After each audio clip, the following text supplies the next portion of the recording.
today's video, I am going to be reacting to Malcolm and Marie. Hi everyone, I'm Jessica Nicole Dickerson, aka J&D, and welcome back to another video. So I'm so excited for this to be my first reaction video. This is one of my most anticipated releases because Zendaya is everything. You may call me a fan, yes, I will accept this role. But I'm also excited because I am an actor. I do have a degree in theater arts. So I'm pretty knowledgeable on the subject. I do love watching movies and analyzing them for their acting choices and stuff, but by no means am I ever bashing the individual. Because one thing about these reaction videos, let's get real, sometimes people be sharing their opinions and stuff, and it's all subjective art. It's very subjective, but I feel like people don't realize the work that goes into a movie. Every decision, every choice. Wardrobe, there's a team of people making choices. Producers, there's a team of producers making decisions. And for the most part, everyone's like, oh my god, I can't believe this like passed the board meeting and no one stopped it. But a lot of times, the flip side is most likely a lot of people are compromising on their ideas. You have to be aware that it's not always perfect. There's a lot that goes into making a movie. There's a lot of hands that go into making a movie. And all those hands have differing opinions. So that's why I think it's really crucial to keep that in mind. No idea what this movie's about. I watched the trailer maybe like last year. Let's just dive in and watch this movie. I really don't know what to expect. I'm a little scared, a little nervous-sided. We'll see. Hey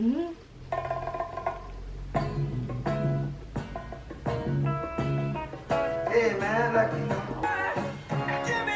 he's so excited. He should still be outside, like out and about. I mean, good for him. I'm glad he's happy, I guess, because she looks pissed. Okay, now I understand why he's so excited, because that's impressive to like have made a movie that is accepted and like well received. So I get his excitement. I don't know why Zendaya's character is like semi-pouty, so I'm waiting for that moment. The tea, spill the tea. Okay, I really love how this first sequence, besides when she went to the bathroom, is all shot like in one shot. So they're not taking a break. They're literally like following the two in the kitchen doing things, which is good because I feel like during COVID times, it's easier to have had one longer sequence than like having tons of choppy, like, because then you have to reset the camera and that involves people and manpower to like rewire, light a certain area. So that's maybe why they went with white and black too, just to keep the lighting, one, moody obviously, but two, because it might be easier to light and have mood without actually physically bringing in a lot of lights onto set, which require people to manage them. So I love that, and I think it's hilarious that he's running around talking about all the critics liking his work, which is so funny. A critique I had at university for some of the feedback that the black students would get was like, oh my god, your work was impeccable, emotional, yada yada. And it's like, okay, your critiques are great, like I'm glad you like my work, but you're not like critiquing the material. You're just like, I love it. And it's like, are you saying that because we black and you don't know how to critique us, or you're scared to give us actual critique because then it'll appear racist, but then it also looks racist for you just to say I loved it?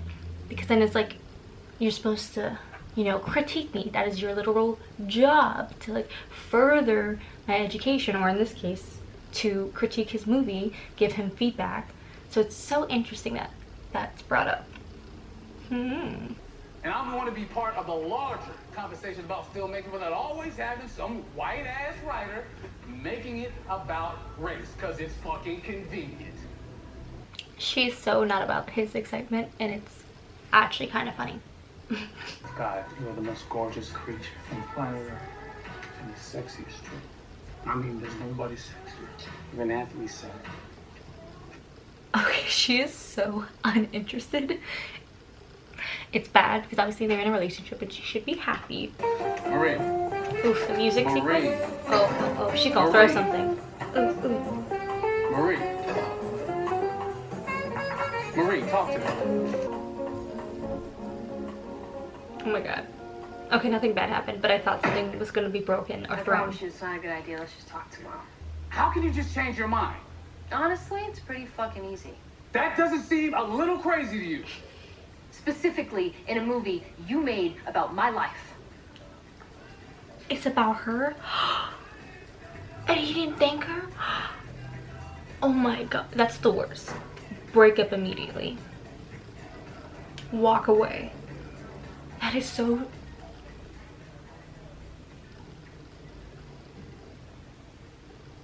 See, in this shot alone, him eating the mac and cheese from a distance, it's very cinematic and everything, but it's also funny because I feel like, oh, I wonder if they chose these faraway shots because of COVID and doing it in one shot, being able to film from the distance. Maybe. But also I love it because it also kind of displays how empty his relationship is, how alone he is, and kind of her, and that, like, him being in the doghouse. Like, I feel this is a shot of him being in the doghouse, and it's a very, like, metaphor within the movie. Very cool. I like it. This scene is very nifty. You know, Marie, He's still shouting. you are genuinely unstable. After you make a movie about her life and get all the credit for it and don't thank her for it, sounds pretty I'm not stable. kidding. I'm actually concerned for your mental well-being. I'm concerned for his mental well-being. Fictional characters get more respect and empathy from you than I do. And that's what's so odd about this whole fucking situation, because I get it. Well, what is it, Marie? What do you want? She wants love. Okay, I love how the writing of this is just so raw and, like, casual. It doesn't even feel like a scripted event. Like how they've tied back the Lego movie to this moment is very interesting. I like it because it's just like those small little details that mean everything, and just like it warms your heart as an audience member. I'm only 20 minutes in and I've stopped to talk like a bunch of times, but like I'm liking it. They're gonna have a really hard falling out or something, because obviously they're very in love, but that was a lot of gaslighting that had just occurred, and we just kind of skipped over it and went to like, okay, kissing time. Also the weirdest kissing sequence because they're just talking through it while kissing, and I'm like, that's a little peculiar. Why the hell is she using this large ass lighter? Like, why doesn't she have a little lighter? I'm so confused. It's so funny. I'm actually really excited because if this movie is all about this one night between these two, that would be great. I was just talking in my last video about how Rue's episode, the special episode that they did, part 1 or whatever, was so impactful because it was just in this one raw moment of her talking to Ollie, her like sponsor, about how she's feeling. So I'm like, that would be so cool if this one movie, because I'm like 30 minutes in, 40 minutes in, and they still haven't they haven't gone to bed. It's not the next day, which would be really raw and interesting to just stay in this painful moment that these two, and seeing their highs and lows just in that one moment, you know, even if that one moment is over the span of a few hours, one night, you know. Ooh, I'm still waiting for her to throw things. I feel like it's coming soon. Don't be sensitive. This isn't a fight. Yeah, right. Ooh, don't be It's sensitive. not See, so big. that's gaslighting him. I feel like this conversation would have more weight if he wasn't screaming it at her. Like, I'm not saying as a movie, I'm like, great decision as a movie, very engaging, but like in real life probably would have been a better conversation to have, just talking like, hey, you gotta work hard, it's okay, blah blah blah, instead of screaming, because like, bitch gonna tune you out, you know what I mean? This nigga. She cheated? Oh, I knew they were both morally gray. Oh damn. It's not about winning though. I think that's the issue with these two people. They're trying to win. It's like, we're in a relationship. We're supposed to be like both together, not win or lose. Oh look, now she's in a frame. Okay, that's really cool. Earlier he was eating the mac and cheese kind of by himself, and I feel like the framing was definitely like a metaphor for like, oh, doghouse, and now she in that doghouse. Ooh. Because those motherfuckers had something new to say. Something true to themselves and their fucking experience. Oh. Now you're being cool. Well, try slitting your wrist with a pair of nail scissors. It's embarrassing, and it's cruel, and it makes me regret sharing so much with you. There's so much happening. Oh, that was a lot. I'm hurt. Fuck Malibu. I am going to complain just a teeny bit, because we are 50 minutes in and he has come back to confront her, and it feels a little bit too repetitive in the sense that they yell, one person says a lot of mean stuff, and then they take a break, they walk away, and then they come back and the other person comes back and says a lot of mean things to the other person, and then they go and reflect. That's happened about like 4 times now, where they're going back and forth like that in the same exact pattern. So I'm hoping it'll switch up or something. And it doesn't even need to be like, the stakes of the situation don't need to be higher, because they're obviously very high. They were talking about suicide and stuff, which is very serious. But it's just interesting because it's just become a little bit of a pattern. And I think that might be intentional, because I feel like a lot of relationships that are like this, that are toxic like this, I'll follow that pattern. But just from a movie standpoint, this is now the 4th time we've done it, so I'm wondering if we're gonna mix it up a little bit. I'm kind of hoping. We'll see. He talks about how it's not normal for her to like to be hurt, but at the same time he's the one in this moment hurting her. So it's a little weird. It's not healthy to hurt. See? That's nice. Oh, it's taken all night to say this. Like, he should have started with this. And he shouldn't have said, I'm needy because of you, and if you don't feel that needed, then you feel like you're not loved. Be like, bitch, I just love you. I don't need you. Start with that, dude, please, and thank you. Also glad that the pattern kind of broke up a little bit. He came back, not her. So it's not just him, her, him, her, him, her. Good. We hate predictability. Soundtrack.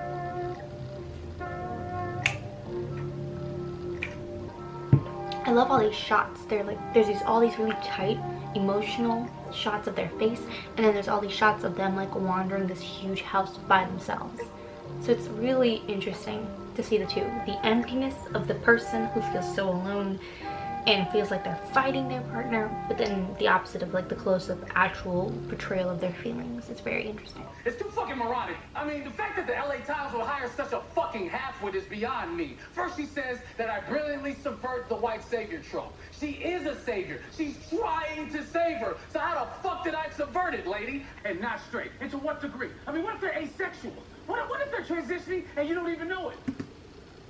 Ace rep. Woo! Fucking garbage like this anymore. You good, dude? I hate you. I hate you too. I hate you more, you I hate fucking you suck. more. I fucking hate you. Fucking.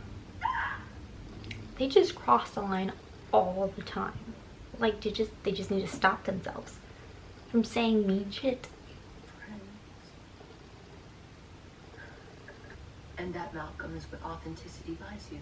Oh my god. What a dick move. Oh my god, that's horrible. That's so oh my god, it was all a joke, and that's just not funny. That's too far. Well, damn, why'd you do that in the audition? How is that a turn on? Her threatening him with a knife to show that she's a good actress.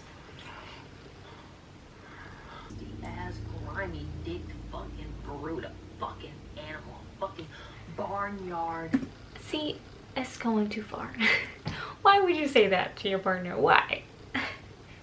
I'm finally glad that they aren't like spewing things and then leaving and then coming back. I hope this lasts like 30 minutes. We're in the same room and they're hashing it out. Maybe ugly, maybe messy, may not be nice, but just hashing it out. And not the whole back and forth, leave to shower, leave to pee, leave to this, and then come back heated and ready to go. So let's... Because up your fucking game. If not for me, then for your work. She also needs to up her game, to be clear. Because that's who we've been. Oh, I love the jazz. Still wasn't a thank you. He did it. That was very good. So good. Oh my god. I have so many thoughts, but I know my camera's probably going to die very soon. So I will think about them and then I'll do a little review wrap up after this clip. Let me know if you've watched it down below. Comment. What did you think about it? I'm very interested to see if most people like it. I feel like this is generally going to be liked across the board. I have a feeling. Besides the fact that like both actors are very well known and well liked. They're well liked. for the most part publicly, so I feel like most people are gonna be like, good movie, solid movie. What's good, fam? I'm here to wrap up this video. Firstly, I'm going to wrap up what the story was about, just in case you haven't watched it and you're not going to watch it and you're like, what's happening? I'll explain. And then I'm going to do my review. So, quick recap.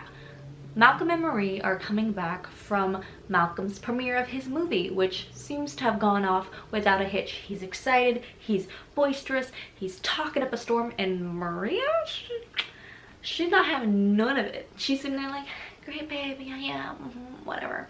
She's not interested. And he catches on that and he's like, hey, what's up? Why are you mad?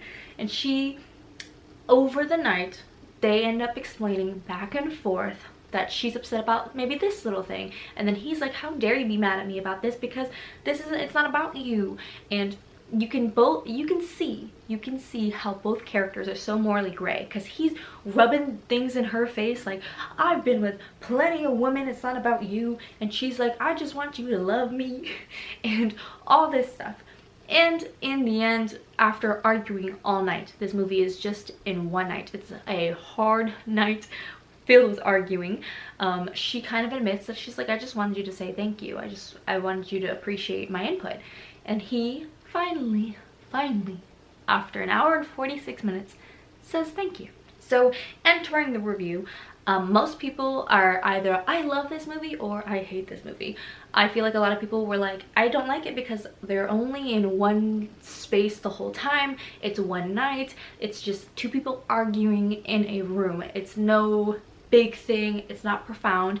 I, on the other hand, fall into the category of, I really enjoyed it. I think if you take all the aspects of a film, I think it really has amazing shots. The imagery that this movie was giving me was everything.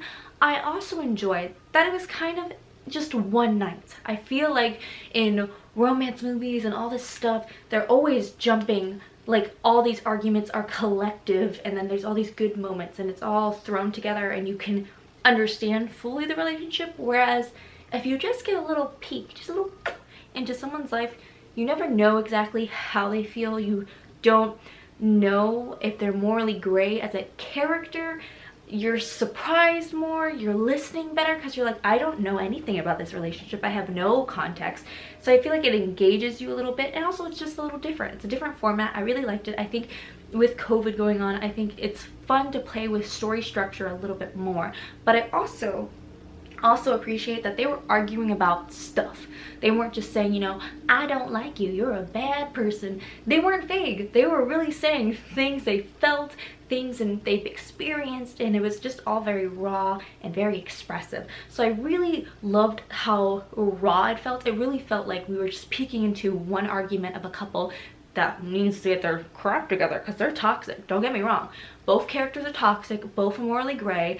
They're both probably problematic people. Let's just be honest. They both seem like they don't listen to each other very well, and I do also think that it was a little bit predictable in the beginning with the arguing back and forth. They broke it a little bit towards the end. During the last 40 minutes, their arguments were as predictable, and there was a scene with the knife. That knife scene was shocking. I was like, oh my god, she's gonna kill him. I was like, is this a murder now? Is this a murder movie? Like, what's happening? I really like that because I think it really broke up the arguments in the beginning. The first 50 minutes, I do say it was a little bit, I'm gonna yell at you, and then I'm gonna walk away, and then you're gonna come and you're gonna yell at me about something, and it's like, beep, beep, beep, beep. It was back and forth at least 4 times. It was very, in a way, repetitive, where one character got a long monologue and there wasn't any interruptions. But then there was a moment outside when they finally like scream at each other. They're talking over each other finally, and I feel like you could feel the story escalate. But I do say, for people out there, if you're considering watching this or whatever, or you're like, I didn't like it, I could see those first 50 minutes were just like the slowest build, giving us some context, giving us a little bit of character development, but it was all very gradual. So I could see why some people maybe tapped out. They were like, I don't want it. Unlike me, I was extremely invested from the beginning, just because I wanted to know why she was upset, and I could tell she wasn't telling him, and I also really wanted to understand his point of view, because I'm like, she looking shady. I don't know, I don't trust them, either of them, so I need to understand this story. So I felt like that's why I could explore and wait for the escalation, because then after it definitely did climax, which is great. But yeah, and I also kind of liked how the movie resolved. I also know that's a thing people don't like, but some things that finished too perfectly bother me. So I like that they argued, and she was like, I just want you to say thank you, and he was like, thank you. And then it's like, yeah, we're both still toxic people, nothing's magically fixed, but I communicated what I needed, and you have to kind of either compromise or leave, you know. And I thought the movie was going to end with them like breaking up. So I just think it was very realistic, raw, artistically filmed, and the actors, of course, Zendaya is everything. It was so beautiful. But yeah, I thoroughly enjoyed it. I highly recommend. I think I'm gonna give this like an 8.5 out of 10 just because of that long beginning, but it does balance out to being a pretty good movie and a pretty good experience overall. So I would still highly recommend. It is definitely not my favorite movie of all time. I don't think I have one of those, but yeah, let me know if you like this style of video. It's different. It's, you know, we try new things on this channel, so make sure you give this video a thumbs up. It really helps support my channel, and if you enjoyed this content, it really lets me know, and subscribe or hit that notification bell and all that stuff. But yeah, I will see you in the next one. I hope this video gave you a little bit more sunshine.